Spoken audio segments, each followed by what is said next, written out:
3, 2, 1, and we're in. Hello and welcome to Full Cap Podcast, episode 3, maybe 2.5 or so. This is a Contenders special episode, and we've got a couple of guests with us today. I am, of course, your host, Nacho, as always.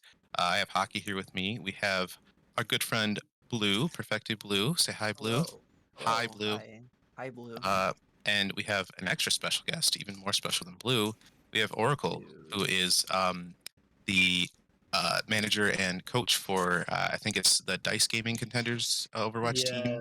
General the manager Milkmen. for Milkmen. Yeah. There you go for Milkmen.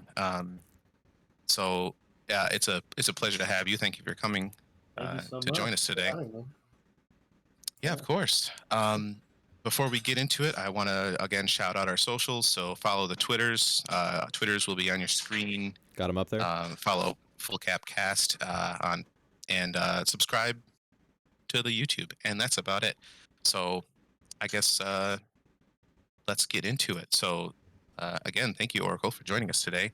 I guess before we get into anything else, there's a lot that happened today. I was honestly a little bit worried when we decided to do a Contenders episode that there wouldn't be a whole lot to talk about, but No, that there's changed. a lot. That changed There's today. a lot. There's And- a lot of good stuff. To be fair, there was before. It was, it's been a pretty cool summer series so far, but man, today it went down. But before we get into that, I want to focus on you and basically your history and your resume. So tell us a little bit about yourself and where you come from. Well, I've been doing Overwatch management / coaching for about 4 years now.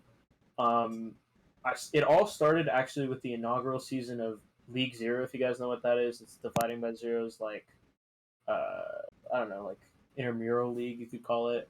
And I started coaching Plat Chat season 0 because of my friend who played in that league, and he was on that team.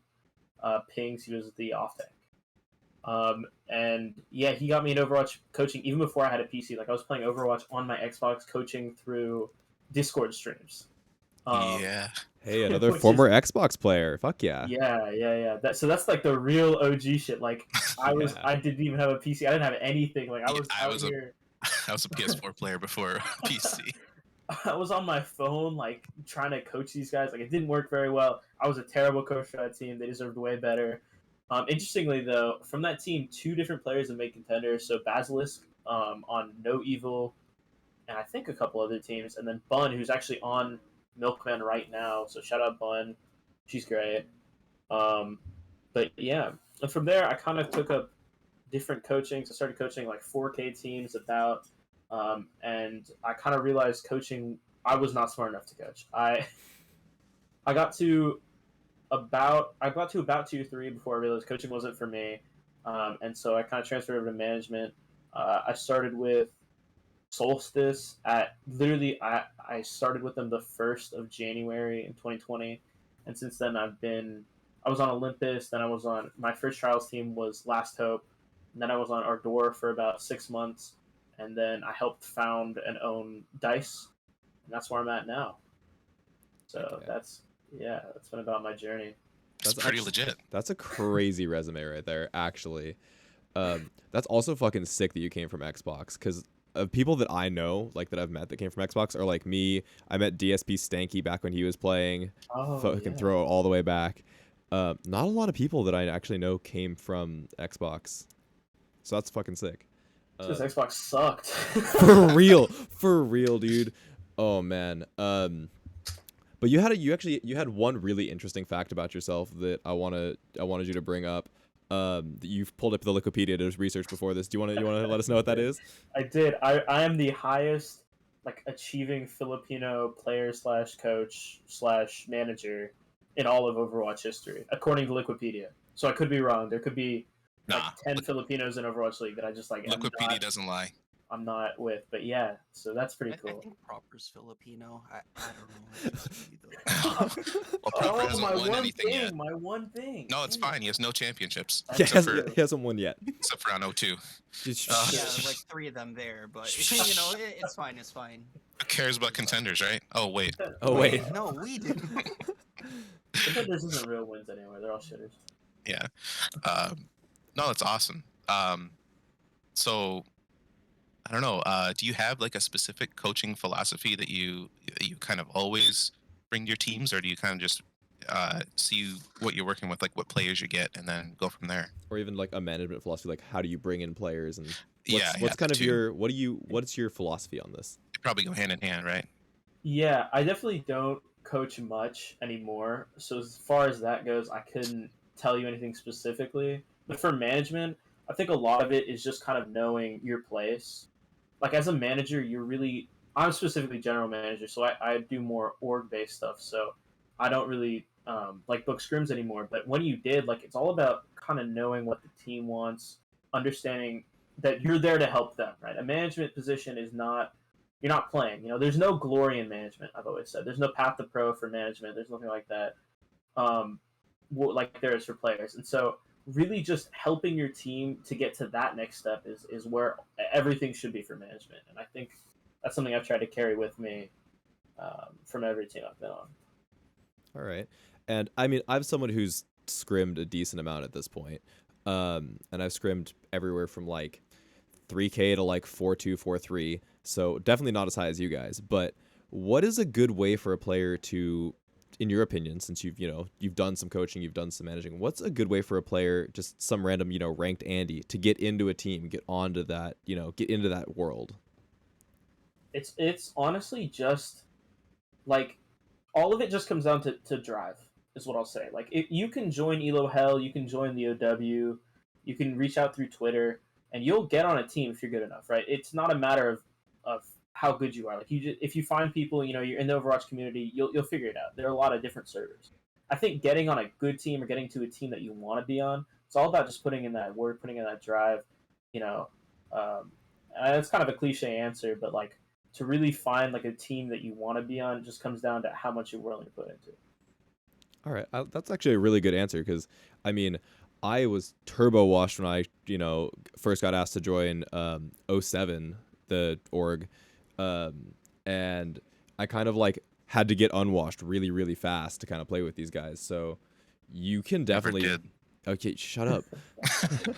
Okay, but like, Spoken like the silver player. dude, real. But yeah, it's kind of like you can get into the scene at any level and just kind of improve and work your way through. Would you say that's true? Definitely. A very close friend of mine, Momentum. I hope he considers me the same way. I know Momentum. It's he- fucking awesome. Main support player, literally one of the most positive guys I know. Like just such a great dude. He started out in bronze, and he just worked. He worked, and now he's on a Contenders roster. He was on Odyssey for a super long time, and they're such a great team. So you're and saying there's a chance. maybe not for you, but for Oh, me. okay, right, yeah. He You're knows. 33 already, man. Come on now. No, but it's Half just in the all, grave, it's fine. it's all about the work you put in. Like, players will play ranked for 4 or 5 hours a day, go into 4 hours plus of scrims plus VOD on top of that some days, and those are the players that you see succeeding. Overwatch League teams, they'll scrim like 7, 8 hours a day plus VODs on top of that plus rank time. Like it's really just all about how much you want to put in. And obviously that's not for everyone. Like I'm not encouraging people to be like, yeah, play 12 hours a day and you will become a pro. Like no. But I mean, if you have the time and that's what you want to do, like it's really you just have to keep playing. Low ranked time, Yeah. Just side note, Momentum has like the most unbreakable mental someone I've met in the recent past. Dude, I ended up like I queued into him like 6 times and we had cheaters in every single game that I played with him. And mental did not break. That was probably 3 or 4 seasons ago, but his mental did not break, and we won every game just like based on. I mean, they're cheaters, so they say they sucked, but like, yeah, Momentum's like a yeah. So you said that you putting in the time, playing ranked, getting into scrims, VOD reviewing.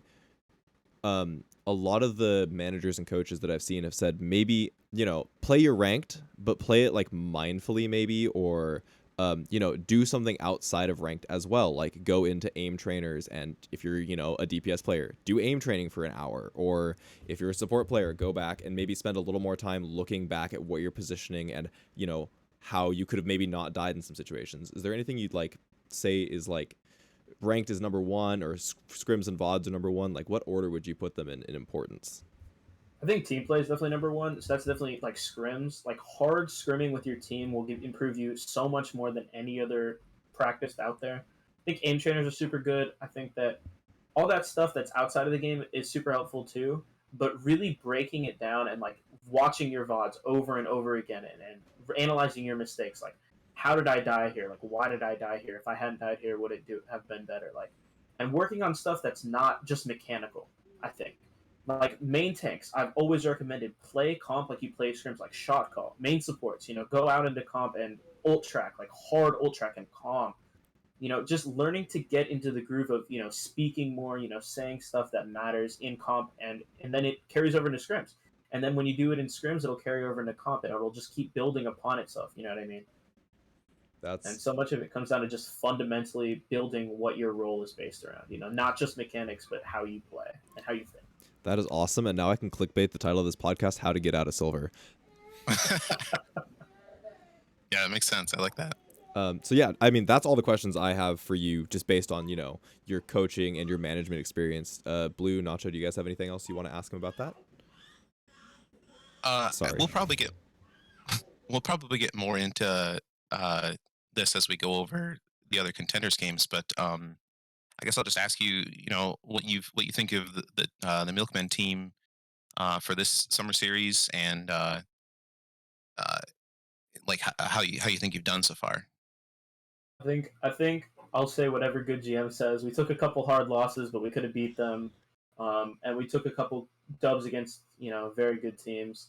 But I think more than that, it really just we had a great team. We had a couple of unlucky performances. I think right before the last game,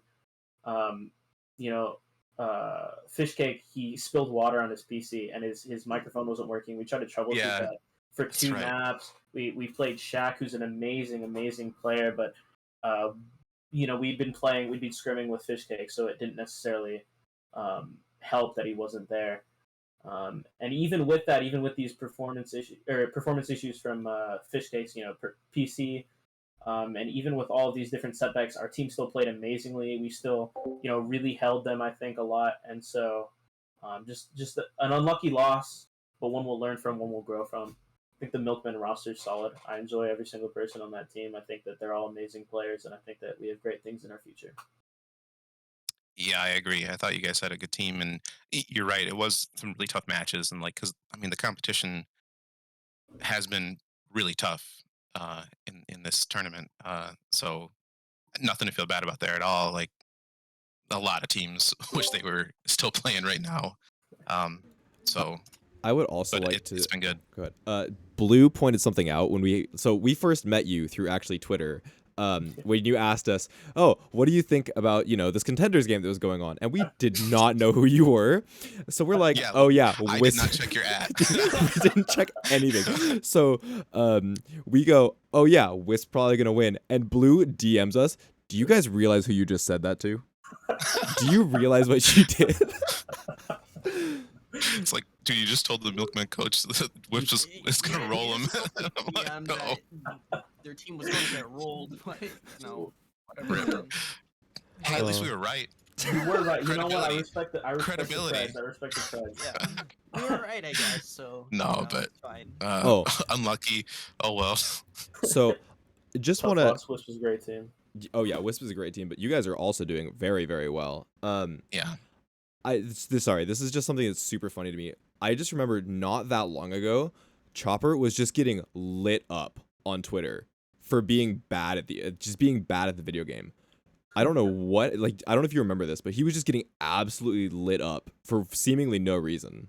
Do you know what that was about, and like how he came to kind of be like, now people are like, he's kind of good. Yeah, how do you eat your ass? Chopper's always been a player I've respected a whole lot. I don't know if we've necessarily played in tournaments on the same team, but we've definitely been on the same team. In the past, I've worked with him.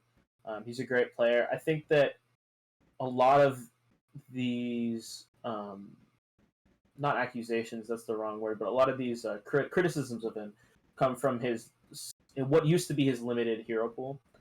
But I think especially with Overwatch 2, the way he's taken a Sojourn, the way he's taken all these heroes, has just been phenomenal, and I'm really excited to see where the rest of his career goes. I mean, I've had, for lack of a better term, I've been holding Chopper stock since he joined Dark Mode like a year and a half ago, and he's only been performing since then. So I think he's a great player, and I think a lot of the hate that's directed towards him is completely unfounded. Thank you. I really wanted some insight into that because I've always seen him in ranked as someone who's like probably gonna win you a game. Mostly because I'm really bad, but that's besides the point. Like he will win you a game, and I went on Twitter and I was like, "What is happening?" So that's actually a really great insight. Thank you. Well, Twitter is not good for and a lot of stuff.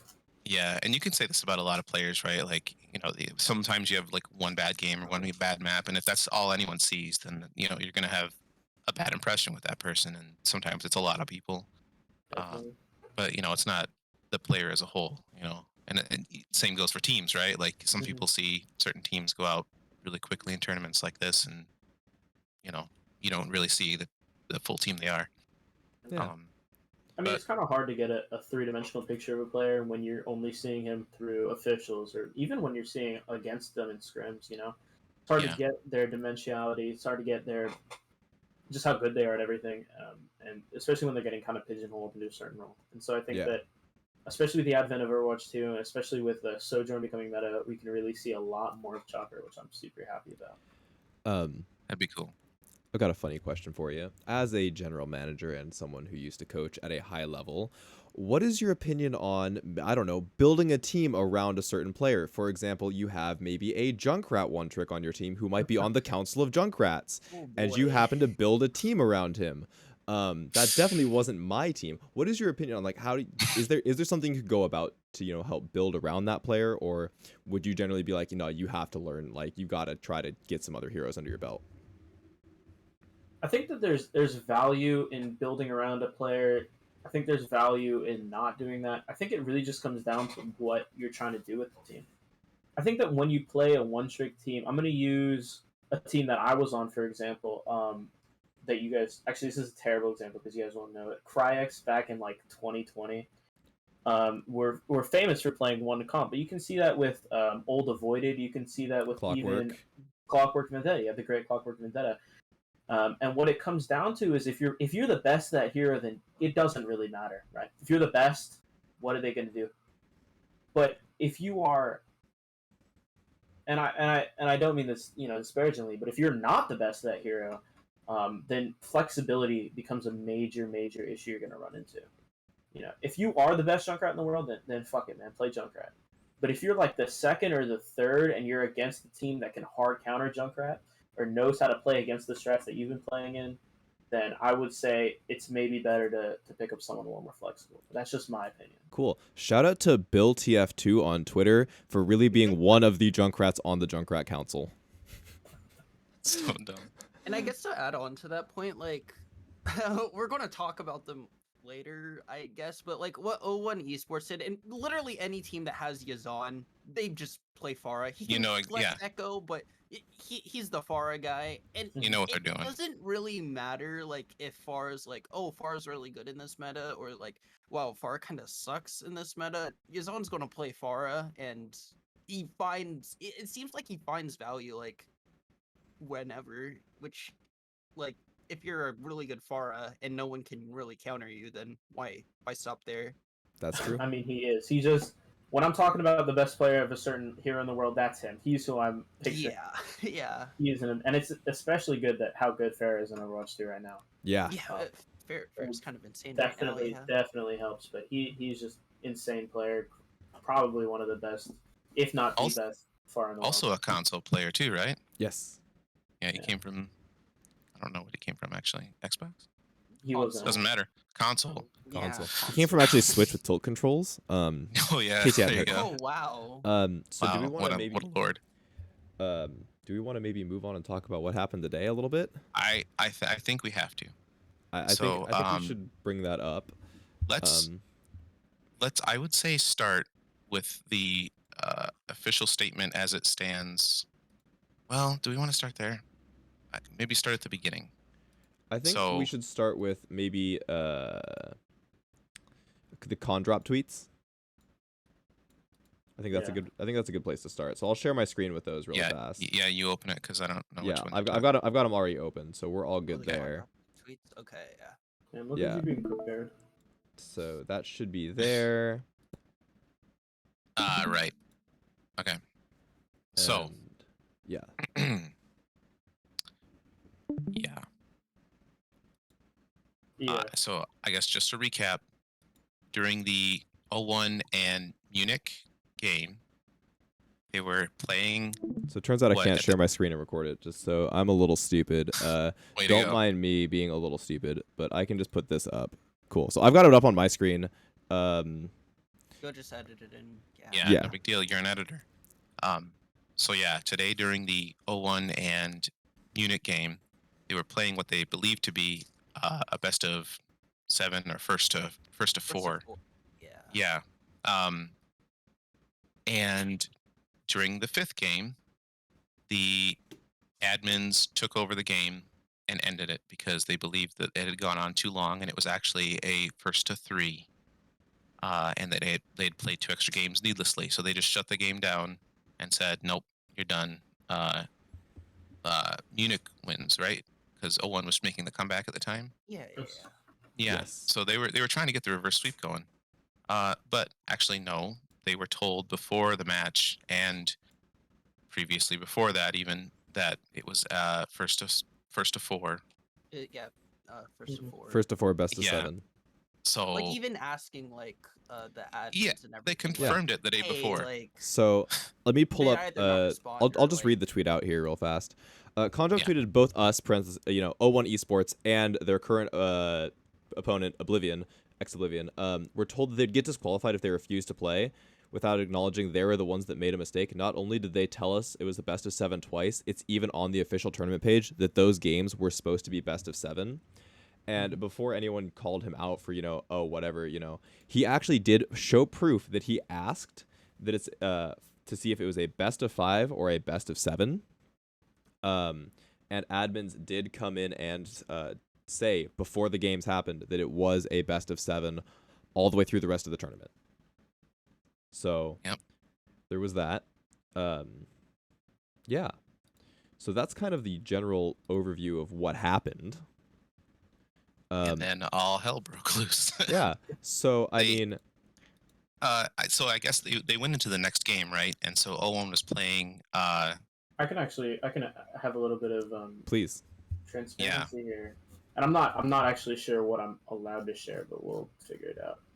I either get banned or I don't, right? Yeah. So in the Contenders, Contenders is run out of a specific Discord, and in this Discord, at its peak, around 80 NA and EU Contenders players and staff were all in the main VC, having sort of a round table with Jake, who runs Contenders. I'm not sure if people know that. He's a Blizzard employee. It was a whole roundtable discussion, and that's where the leaked Amir. I guess not. He leaked it, but the Amir audio, the video, came from. Yeah. And so, from there, all hell broke loose pretty much. He left the chat, and went and joined a private chat with a bunch of Blizzard admins and stuff trying to figure this out. But the 80 players and staff were still just in the call, and so it was a lot of 01 players and a lot of ex-Oblivione players, and that's kind of where what happened the next game came from. Yeah, so it basically all came to a standstill because during that 01 ex-Oblivione game, they essentially said, no, we're not going to play this game until you fix what happened with the last game. Hashtag Contender Strike was born. And the players unionized essentially and said, we're not going to do this. So, yeah, that's where we got our nice little Torb 1v1 and the Arisa 1v1. And then they paused the stream and, what was it? Please, what they say? They were you have to play to the best of your ability. I think was the phrase they used. There was a couple. So the whoever the Contenders person was who was in the actual lobby said, "Can we get a confirmation from both teams that they are ready to play? By indicating you're ready to play, you're also verifying you have seen the message regarding the conduct and recognize potential action if these requirements are not met." And Helv, by the way, just came in and was like, "Yeah, we're not playing until you fix it." Yeah. That's based. Essentially. It was But yeah, that So, bred yeah, games of Among Us happening from Oh, the players that were in the yes, lobby. yes, I think Infected tweeted that out. Great tweet. They're playing Among Us. I was in that lobby. Yeah, so there was the Among Us lobby. There was the Torb 1v1s. We saw Yazan on Arisa, which was not He's his, on a tank, which is the weirdest I look guess- that I've seen from him. I guess Helm's the better tank out of them, man. There were like 3 different Scribble lobbies that came and gone during that time. Nice. So yeah. And I mean, out of all of this, it did actually force a little bit of action. I mean, we have some official statements from other sources. For example, I believe this one is from Ex Oblivione, and I'll pull that one up real fast. I'll just read it out to you guys because for some reason my screen share isn't working, but I'll pull that up. And the official statement is, Ex Oblivione, alongside others with the Contenders scene, are distraught regarding the decisions made between the match between 01 and Munich. The issues occurred on Blizzard's end. Basically, we believe with a combination of general lack of communication has affected the competitive integrity of this tournament, and we hereby refuse to continue our series until the issues have been addressed. We apologize to all the viewers, and we hope you understand. And I don't think anybody didn't understand. no, it was there was a lot of support from the community, basically, which is cool. But I mean, there was also, I don't know, it was a lot to take in. Probably for the players. I think who was it? Biz, is that what I'm thinking of? The Is- LT Oracle? Yeah. the So Archer player. basically the said, Sojourner.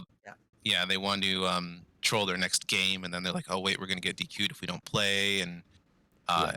I could see how for a lot of players it was like, man, I don't know what to do. Like, I want to play these games. I want to be able to play through this tournament, but like, Yeah, I don't want to you get know, they didn't wanna disqualified, just- but I don't want to, they didn't want to go along with it either, So Yeah.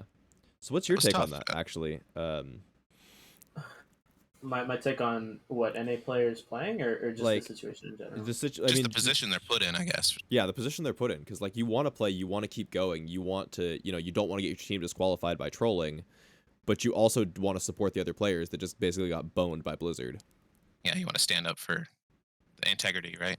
Definitely. I have a lot of respect for both decisions. Any decisions that the NA players made, I think it took a lot of decision making, a lot of thinking to do what they did, and I'm glad that they did what they thought was right. I think that Blizzard was unreasonable with the amount of force that they used to try and quell this. I think Yeah. that's I mean, getting DQ'd is not, in this case, at least from my knowledge, it would not just be this tournament. It was both B-side and forfeiture of any contender spot. Really? That's what I said. That's what I saw.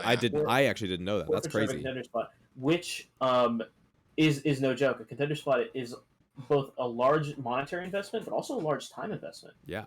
I mean, these players, especially the B-side players who came in from the open qualifiers, and especially players that maybe are the most proven in the scene. This new first tournament in Overwatch 2 is huge. Yeah. And so, DQ of not just the A side, but also the B side, but also the spot and possibly player like banning from future Blizzard tournaments. That's a lot, and I really cannot fault anyone for playing. Yeah.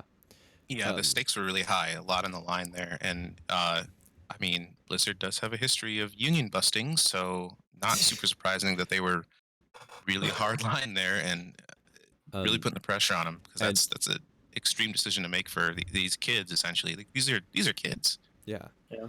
And Oracle actually shared something really interesting with us in our Discord. And I'm not going to pull up the screenshots of any of the stuff you sent us. But just the fact that players were getting hate and getting harassed based on if they were playing or not playing, which I think is absolutely crazy from the Overwatch community to go and harass players based on whatever decision they're making, because it is a tough decision to make. And either way, you're putting, you're saying, hey, I really value my spot. I really want to keep going. I need to prove myself. Or you're saying, hey, I need to stand with these guys. And, it is what it is. And I think either decision, like you said, was a decision that took a lot of thought and a decision that really did, it's damned if you do, damned if you don't. There's no reason to go harass players. And Definitely. you really have to respect whatever decision they make because, like you said, like there's not a right or a wrong one. It's just what are you gonna do, man? Like I wouldn't want to be in that situation. Well, you also got to think if only one team doesn't do it, then the other one automatically moves on, and that's not much of a protest, right? And so it's you really got to weigh all your decisions. And I think deciding to play was probably the right one. My team wasn't playing, I wasn't playing, and so I don't know what I would have done. I don't. So I'm just, as of right now, thank you, by the way. I'm pulling up the Ballsack Esports tweets, a statement from Amir. Let's go. Just this tweet is so fire. I'm just gonna let whoever. I'm not gonna try to read this out loud. But I'm gonna summarize it the way Ballsack did. From Blizzard's end, we came, we saw, we fumbled. I mean, it doesn't get much more concise than that. That's basically exactly what happened. They came, they saw, they fumbled. Shout out Amir. Yeah, I tried to get Amir to give us a little something or even join us, but I mean he's also EU. That would be really tough for him to join us right now. Looking at what time it is for us at the moment. But yeah, I mean he was in a hell of a spot, and props to him for handling it the way he did. He was definitely heated and I think he was justified in being heated. But since things got resolved, he's like, good, I want to move past it. Like we got what we needed out of it, so Got a ton of that's respect good. for him. Great coach, by the way, too. Just doing amazing work over in EU. I think he, I don't know, proved his worth today in this whole situation. That and I mean, look where his team is, or where it was. So. And then the last thing I'm gonna pull up for right now, I'll pull up some memes as we're talking, Nice. But I just want to pull Love up the the memes. actual statement from Overwatch Contenders. That basically it describes exactly what happened.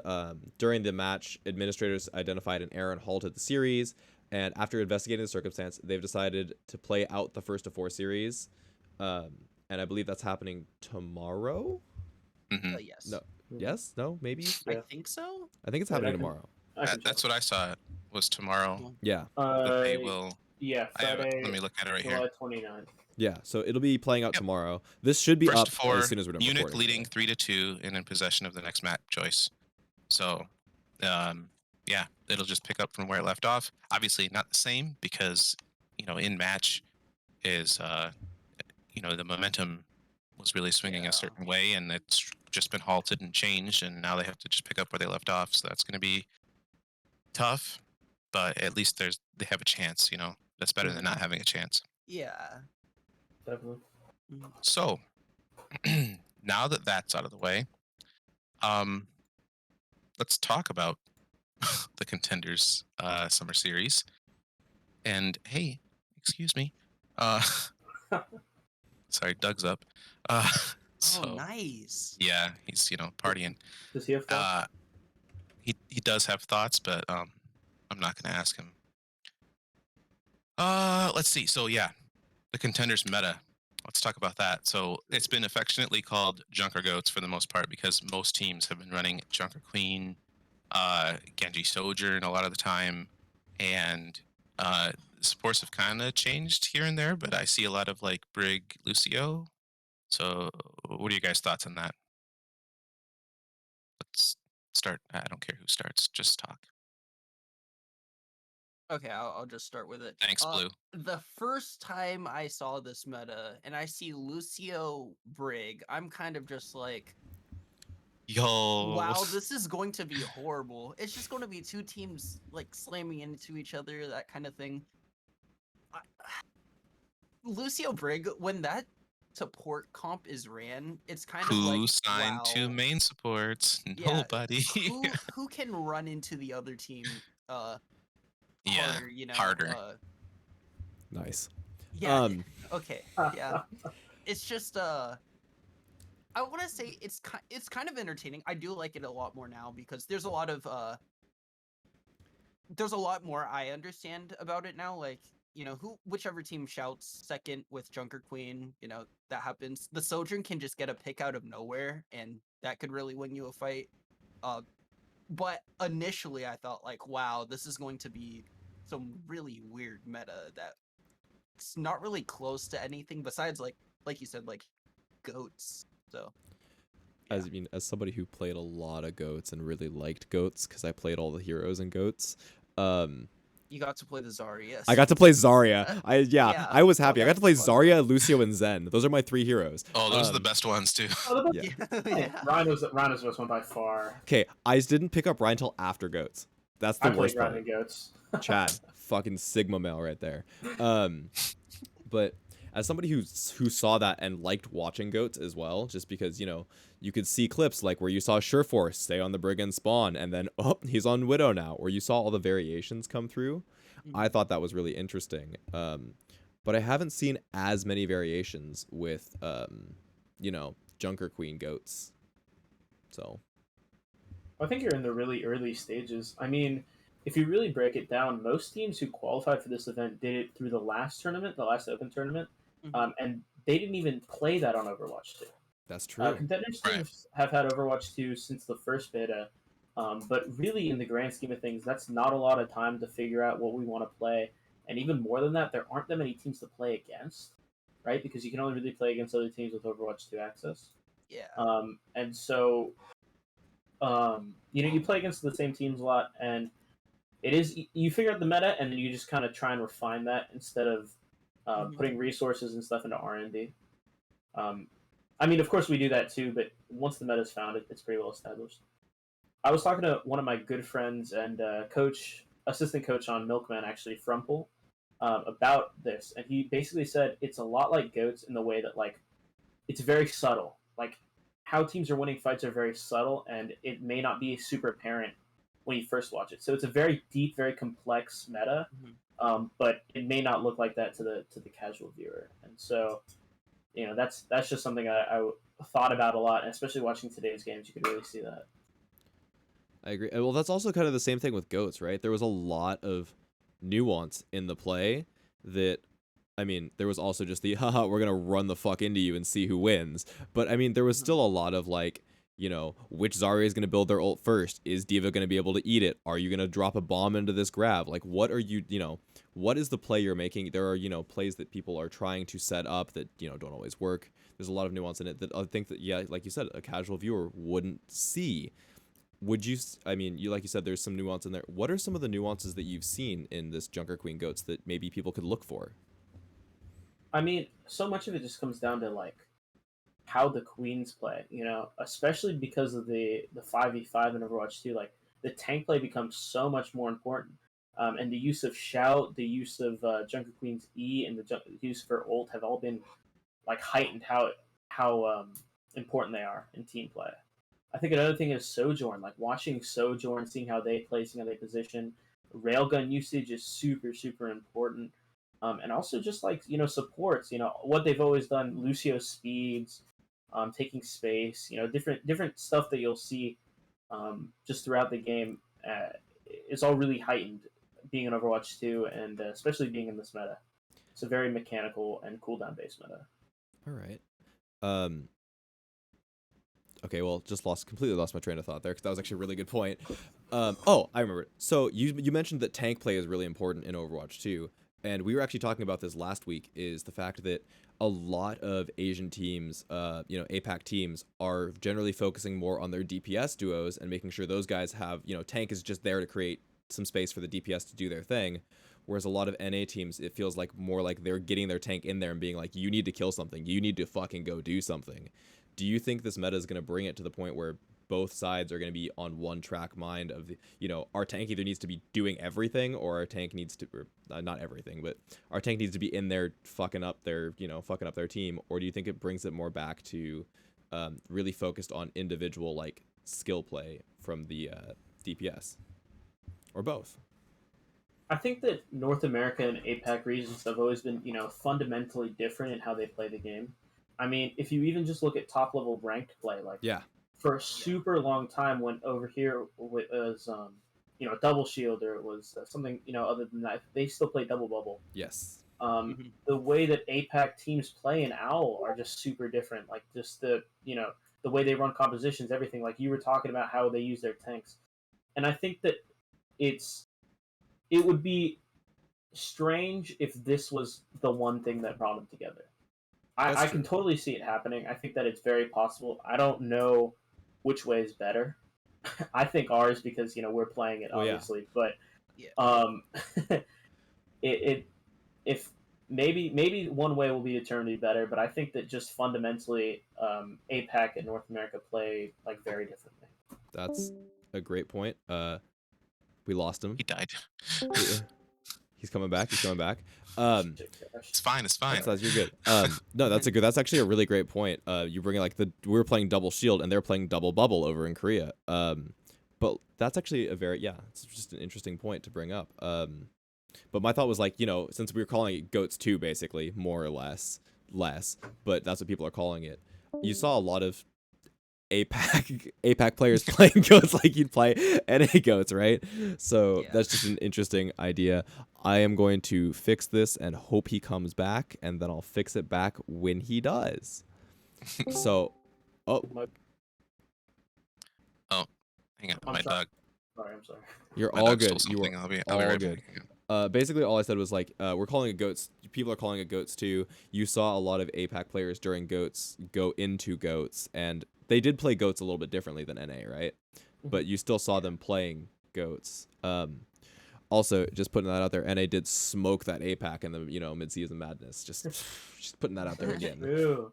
Also, by the way, what are they? American Tornado players are on all top 3 rosters in the world. Big shout out to those guys, legends. I mean, they were a pain in my ass when I played against them in Contenders, but now they are legend. Oh yeah, dude. AT. I've seen a lot of. I think Redbird's been another one that sent a couple players up recently, right?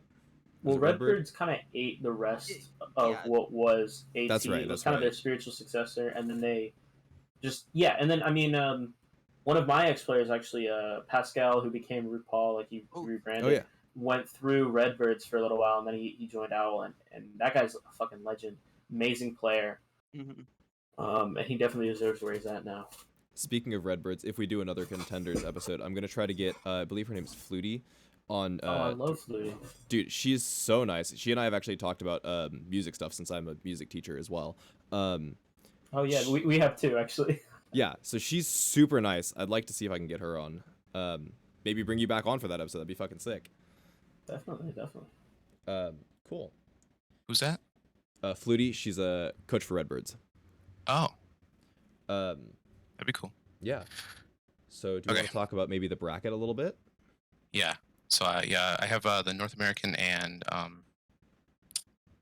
European. What's that place? European. Thank you. I forget it exists. Shitter region, not as exactly. L region. Yeah, I have those brackets in the appropriate chat there. All right, I've got them up on my end, so I can pull them up on my screen, but I can't screen share them. So if you guys want to look at them on your end, I'll pull them up on screen right now, though. So right now I have that's the wrong one. Way to go. Right now I have the EU bracket up, which has let's see, on the A sides we have 01 and Munich, and then on the B side you have Ex Oblivione and the Ultimates, right? It's not B side yet. It's just B-side. That's just A side. I am stupid. It's just losers. It's just winners losers bracket. Yeah, I don't know why I'm stupid. Don't mind me. I know why, but I'm not gonna say it. So anyway, it's technically actually now still 01 in Munich. So they'll finish that series tomorrow, and then from there the winner plays. Ex Oblivione. No, the winner plays Ex Oblivione. Oh no, winner makes the grand finals there. Winner makes grand finals. Yes. Ex Oblivione. Loser play. Yeah, there you go. So obviously really good teams, and they've been really interesting to watch. I said earlier. Well, I didn't say earlier here. I started a Reddit thread on the subreddit again. Shout out Reddit again. Shout out. I love Reddit. asking for people's favorite teams and players, and one of mine was 01, and Well, now it's the Milkmen, right? well, of course now it's Milkmen. True. Yeah. But yeah, so definitely fun to watch. And I think it was interesting the way they were trying to fight back and win that series out. So, what do you guys think for how things are going to play out in Europe? I mean, that top match was starting to look. It was starting to look like they might have a comeback. So I don't know. It kind of depends on how much they can reset mentals coming into tomorrow, right? Because they're gonna come in, and they're gonna have to play out that last match. So it kind of seems like whoever has, I don't know. There was momentum going in, like you said, that got stalled. So who knows? But I think on the bottom side of the bracket, Ex Oblivione wins the next game, and then I think we get a finals of 0-1 in Munich again, personally. But that's just my hot take. So, anyone else? I think EXO has it. You think I so? think they have been dominant in the lower bracket. Yeah. Since their loss to Munich. They almost almost beat Munich. That was such a close series. That was an extremely close series. I think if you look at EXO's players, like these are all very, very accomplished players. Kellex, Cloud, Lethal, Helv. These are all like amazing players, and I really do think that they have just a great chance. I mean, Team Peps and the Ultimates were both like very, very strong contenders coming into this season, at least for me. Oh yeah. Yeah. I mean, just by names alone, like Team Peps have all the former Overwatch League Names players. and legacies. Yeah, exactly. Yeah, I mean, Ultimates, they have like Lulsish, Alex, Dala, Exarath, like Graph, a lot of very good players. Yeah, Team Peps is basically just Paris Eternal plus Logics.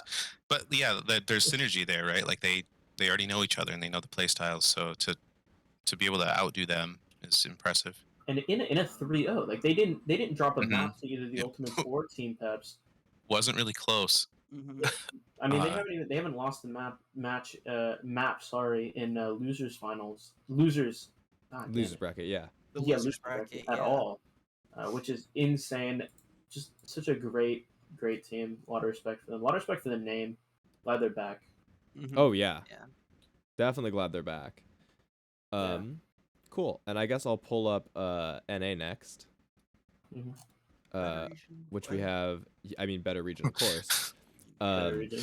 But here it is. I've got it pulled up right now, and it's on screen for the viewers. Mm-hmm. We have Redbirds and Odyssey in the winners, and then who is that in Wisp? So they played tonight.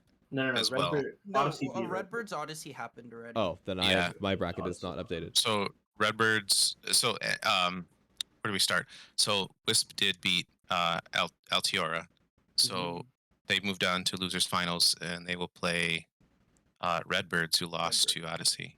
So that was maybe not a shock, but like Redbird just seems so strong Gig all the time. Yeah, I love Gig. He really just picked Redbirds because Gig was on the team. Dude, that's literally the entire reason. I fucking love Gig. Working with Gig was one of my favorite experiences with any player. Like he's just such a legend, such a great guy. Shout out Gig. Dude, I have never met him. I have never played with him. I've only ever heard good things. But his picture in the Overwatch League that first season, I loved him ever since. That was the best picture. So funny. Yeah. Wisp have quite the game ahead of them. They have an uphill battle, I think. And honestly, but so do Redbirds. Wisp has looked really strong, as Oracle knows. Little too well. Little too well. Didn't Wisp lose to Redbirds earlier? Yes, Wisp lost 3-0 to Redbirds. Yeah, they already did. So they're up against the wall, I think, a little bit more. So, but it should be a pretty good series. I think it'll be really entertaining. Definitely. And then, Odyssey looked really good. So you're saying something about Redbirds? I was just gonna say, I think the Redbirds that played against Odyssey did not look like the same Redbirds that played against Wisp. I would agree with that. Yeah. The roster, or not the roster, but they just looked completely different against Odyssey. I think it was because they were coming in as the favorites against Wisp, but they weren't against Odyssey. And I'm not sure. I'm not going to speak on any team's mental or anything, but it definitely seemed like there was a reason they weren't doing quite as well. Maybe that was it. Maybe it was something else. You know? I mean, the first two maps, I will say, I think Odyssey kind of took control of both those maps pretty quick. Mhm. Where you get to the third map, I think that's when Redbirds really started to pick it up. It was Dorado, I believe, but in the end, they just fell a bit short. And yeah, I do think Redbirds will beat Wisp to play against Odyssey again, and I'm hoping to see that they have a bit better of a showing, because I don't think that, like you said, like something was a bit off about them playing today. I don't know if it's Odyssey's adjustments or anything, but I think it could hope to see that rematch. also be that Redbirds has been. I mean, obviously that wouldn't affect their play from yesterday to today, so on and so forth. But Redbirds has been playing and scrimming without their coach for a little bit now, for like a couple weeks, due to the fact that she's off. She was off playing in a band, like she was actively working. So, just a little bit of. It's just a little bit of information to put in there that these guys have been actually scrimming and doing well without their coach recently, which is kind of crazy. But yeah, she did put out a great tweet just basically hyping up her players, being like, I've been gone, but we've built up such a culture of these guys working hard and they know what to do and what not to do, that they are able to just kind of work, and then I can come in and tweak things later if I need to, which is, I think, a really strong thing to have in a team. Having that team culture, that team mentality of, we're going to go in, we're going to get our stuff done, and we're going to get stuff looking good, and then our coach can come in and tweak what she needs to tweak so we can be better to that next level. Would you agree with that? Definitely. I'd say so, yeah. And like Oracle said, they do have Wheats there, who historically has been it's amazing he's not an Overwatch. It is a travesty. Wheats, if you look at his Wikipedia, has not come first since 2019. Yeah, which is crazy. He literally only wins and gets first out of all these teams. That's actually it's just insane. Crazy. Hey, he's a very good coach. I'm just the best coach that's not signed, and far better than some that are. I'm just gonna put it out there, and this obviously doesn't mean anything, and this is not a real thing. But NYXL did just release. They need a coach. They do need a coach, and I just put that tweet on the screen. So if any NYXL uppers are watching this, just know he has come in first a lot. Gesture is just a swag coach. It's fine. After Vulcan, I'm not sure they're going to be coming back to NA anytime soon, which is just a travesty because that guy's an amazing player. True. That's a weird situation with just Vulcan. Yeah. Yeah. But they did get another flex support though, so Hey, you have 3 of them now. You only need 6? And you'll be good. I think 6 players. It was 6. No, 6 flex supports. No, 6 flex supports. Yeah, 6 flex. Yeah, 6 flex supports. And look, you have. You need like 1 per hero, right? 1.5. Yeah. Exactly. So I mean, that kind of covers our brackets. I'd like to talk about who you think some of the top players that aren't signed to Overwatch League, like in Contenders, are right now. I got opinions. I am sure you do. I have some as well. First of all, I'd like to the hear whole yours. Milkmen roster. There's no. Of course, yeah. I gotta start there. Every single Milkmen roster, player, staff, people. Legitimately, like that. Who do are. There's some good names on there. Can you guys become the Philippines team? Dude, I would love to. I will contact the Filipino government. There you go. Let's go. I will email Marcos and we'll see what he says. Heck yeah. Nothing good. Nothing good, I'm sure. Nothing. But I think outside of our roster, I think Gig is amazing. Gig is such a good player. Fix is a great player.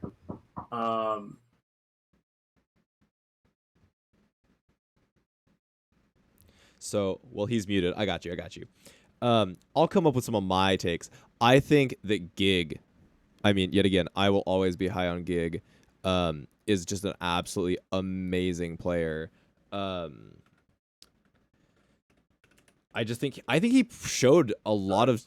I think Gig actually did, even when he was in the Overwatch League, showed a lot of potential that just never really got tapped into. personally. I think it was He was got screwed unfortunate because of the for Valiant. Yeah. Gig, because like one, it was the Valley. Like they had Dreamer on that roster as well. I think if I'm remembering the seasons correctly. Yes, that's the season where we were all like, why did they sign Dreamer? And then Dreamer The did main that. tank usurper. Yeah. Then Dreamer did Yeah. that shatter uphill on Route 60. He'd like jump off the cart to shatter top, and we're like, oh, that's why they signed Dreamer. I get it. Yeah. Yeah. But- So Yeah, I do agree. Gigs looked phenomenal, especially on the Junker Queen, this specific meta. I think he's looked amazing just from like the most casual point of view as you can. Vancouver needs a tank player They do. They should pick up Gig. I think that. or Gig if he goes to Vancouver. Gig if he At goes least to be with Vancouver. King, so it's fine. That's Yeah. true. Oh yeah, that's an insane pickup, by the way, King. Yeah, Well, it really is. King's been killing it for years. Yeah. Yeah. He's It's been well deserved, long grinding. overdue. Deserves Yeah. it more than anyone else. Yeah. Yeah. Who are some other players that you have high on your list right now?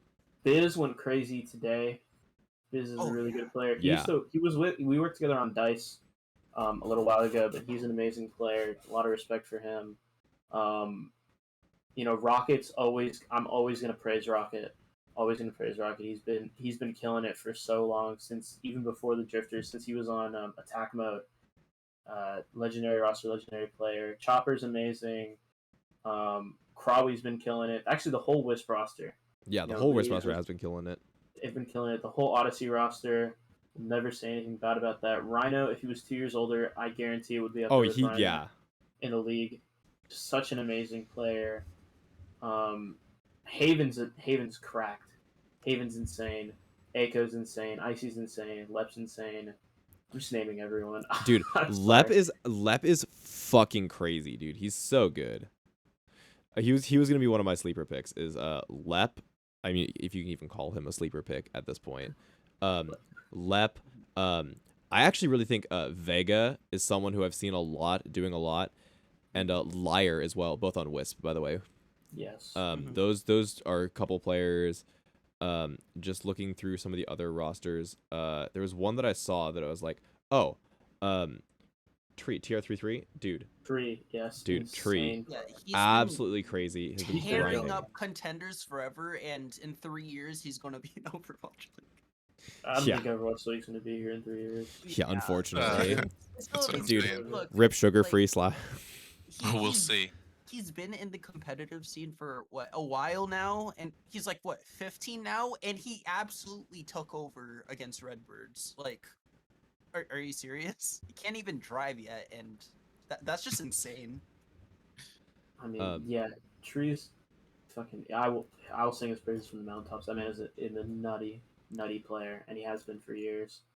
And I'm even excited to see some of the tier 3, tier 4 players that are actually starting to like really prove themselves in like that, lesser tier, who will probably hopefully be coming up into contenders in the near future, as more spots open. I've seen a couple that I'm just like, wow, these guys are insane to play with, to play against.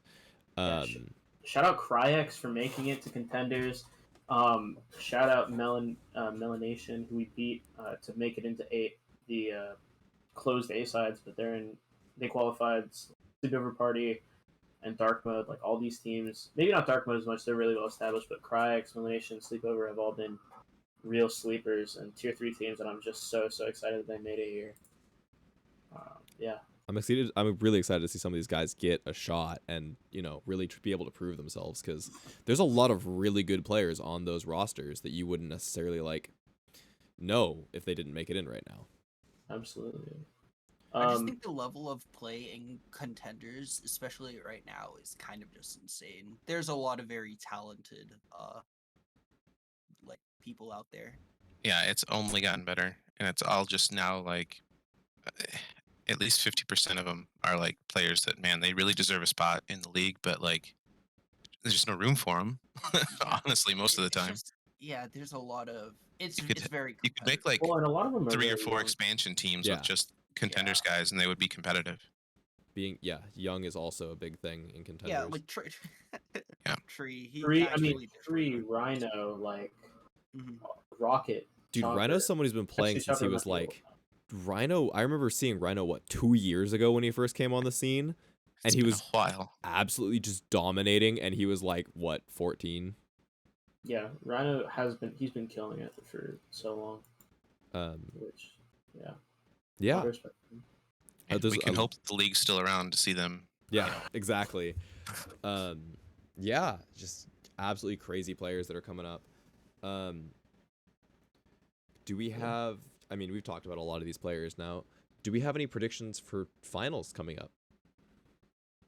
Do we have any hot takes? Any lukewarm takes? I think think Odyssey's in sweet. NA, yeah, it's kind of Odyssey running the show right now. Yeah. I think Odyssey and EXO, I think they both are gonna 3-1. That's my predictions. I would say, I honestly I think EXO's looking good, but I don't know if they'll make it all the way.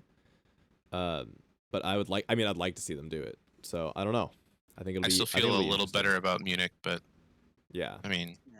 I think only time will tell. I exactly. think Munich has a ton of great players too. It's just gonna come down to honestly momentum. I think a lot of it's gonna come down to momentum. I think a lot of it's gonna come down to just how I they're like how we feeling. talked about all NA players and no European players, but it's fine. Oh, let's shout out some. Oh yeah, shout out let's some shout EU out players. I don't even think. Losic, amazing. Bullshit, yeah. Amazing.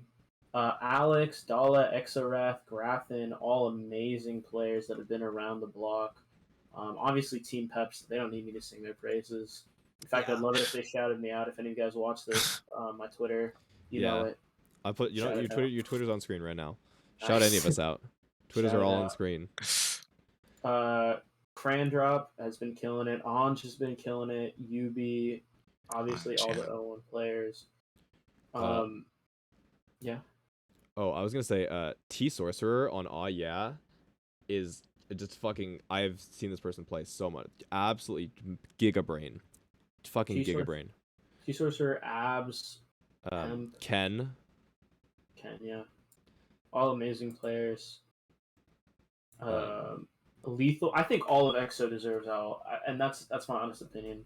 I don't think there's Yeah. a player on there that wouldn't fit on a like European expansion roster, or even just like Paris, or like yeah, You mean soon to be Las Vegas? yeah. Oh, that's true. I'm surprised that KSA was not signed.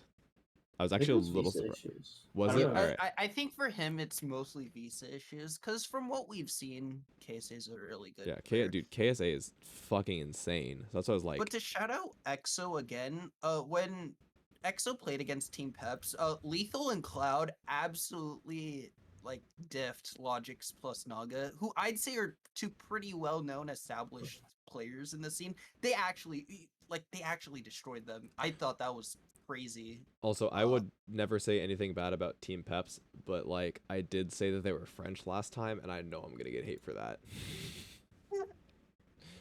Just saying anything about the French, you know how it is. Yeah. Cool. We sure do. I mean, Team Peps, they did win that one map against EXO where they had FD God on well, so it's like, Yeah. A little unfair. Yeah. Yeah. You already know what happens there, but Yeah, but every map after, a little Cool. tough. Well, let me look at Oh, what we have left on our. Well, I was gonna say we also haven't even touched Korea, but we don't really have to. Korea's kind of its own thing. Yeah, it's kind of its own he's saying, thing. and that's about it. yeah. Just know that O2 Blast is very, very good.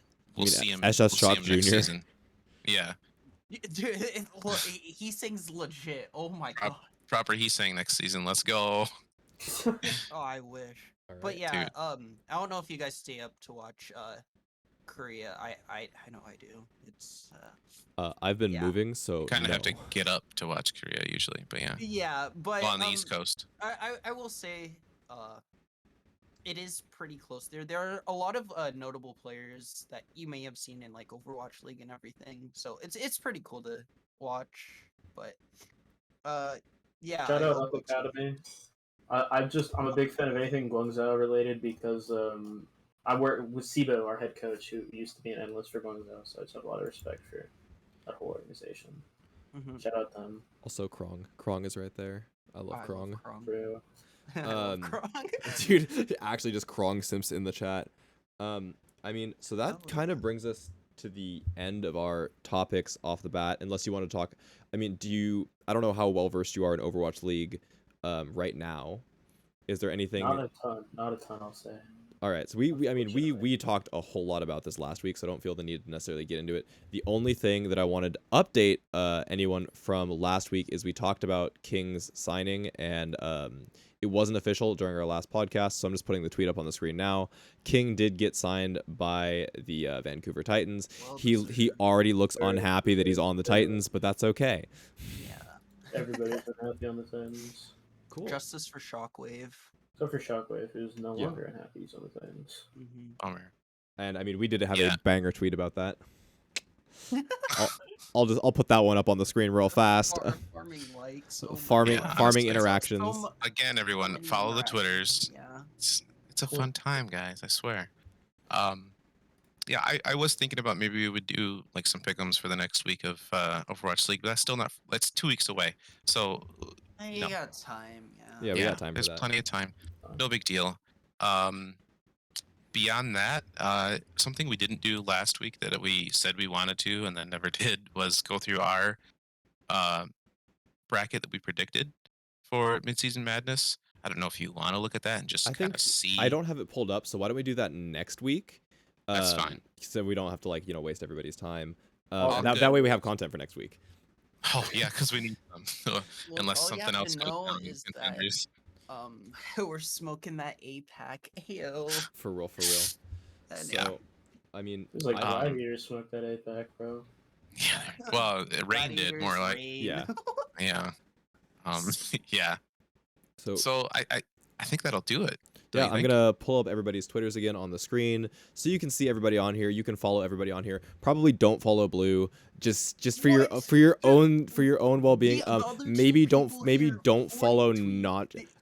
Pretty useless, honestly, to You follow Um, Blue. literally horny tweet. I I just don't know what retweet. you I just mean. retweet my team stuff. So go follow Milkmen Domestic on Twitter. That's more There you important. go. Yeah, yeah. I will actually. There you Can you put that in the Discord, and I'll throw that on our on the Yeah. fucking bio for this. I'll throw the Description. Yeah. yeah. Thank you. That's the word I'm looking for. I'll throw it in the Yeah. description. All links will be Thank in the you. description as well, so you can just click and go there. You don't have to type anything out, guys. Yep. Definitely. worry. It's hard. You just gotta click one button. Yeah.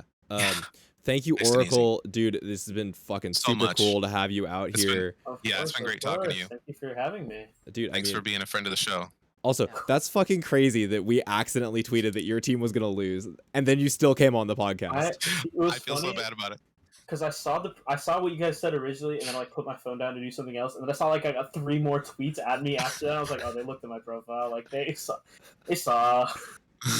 No, the worst part is I- we didn't see. That was literally just 3 of us being on the account, It and took till the next morning to realize. yeah, dude. I was actually appreciate it. out I ice skating appreciate at the it. rink. I mean, you were right though. That's the thing, though. You were right, unfortunately. So next time we'll have to prove you wrong. Okay, yeah. Next time, run it back. for us. Exactly. Run it back. I I want would to see love it. to see you guys run it back. B-sides, in like 2 weeks. 3 Yeah, weeks. Yeah, exactly. So you're gonna win B-sides, right? Definitely. That's the confidence I like to see. Yeah. No question. Yeah, that was No definitely questions confidence asked. there. All right. Well, yet again, thank you so much for having. Thank you so much for being here. course. Thanks to everybody who's watching.